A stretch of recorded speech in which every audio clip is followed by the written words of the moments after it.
అమ్మాయిని ఒక రౌడీ వేధం ఏడిపిస్తానంటే అసలు క్షమించకూడదండి. నా దగ్గర గన్ లేదు కానండి, లేకపోతే వాడిని సెంటర్ లో పెట్టి షూట్ చేసి అవతల పడేద్దును.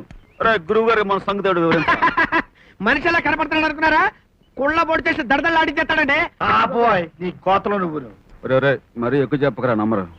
సరే గురుగారు, మీ అమ్మాయి ఇప్పుడు ఎక్కడ ఉన్నారో కొంచెం డీటెయిల్స్ చెప్తారా? మన గాజువాక సెంటర్ లో పోస్ట్ ఆఫీస్ దగ్గర. దాని పక్కన పెద్ద బిల్డింగ్ ఉంది, అందులో ఆఫీస్ అండి. అది కదయ్యా, ఆ పక్కన హోటల్ లేదు? చిట్టమ్మ హోటల్ ఉంది దాని పక్కన. ఆ హోటల్ అమ్మాయిదే.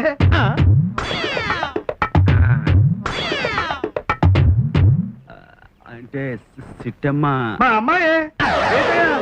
రీజ్ పడిందా? కాలు జారింది? కాల్ తోటం కదండి బాబు, గుండెలు లటుక్కున కింద జారింది. పైకెత్తు బాకు. హోటల్ బోర్డు పెట్టిన దగ్గర నుంచి ఆ వెధ వచ్చి నానా అలరీ చేస్తున్నాడంట. వాడికి తోడు కేతిగాడు ఒకడు. హెల్త్ ఆఫీసర్ పేరుతో ఈ రాజకీయాలు వచ్చి. అబ్బే రాజకీయాలు అయి ఉండండి. హెల్త్ ఆఫీసర్ ని తీసుకొచ్చాడంటే వాడు ఖచ్చితంగా మీ అమ్మాయిని లవ్ చేసే జెంటిల్మెన్ అయి ఉంటాడు. నువ్వేంటయ్యా వెళ్ళి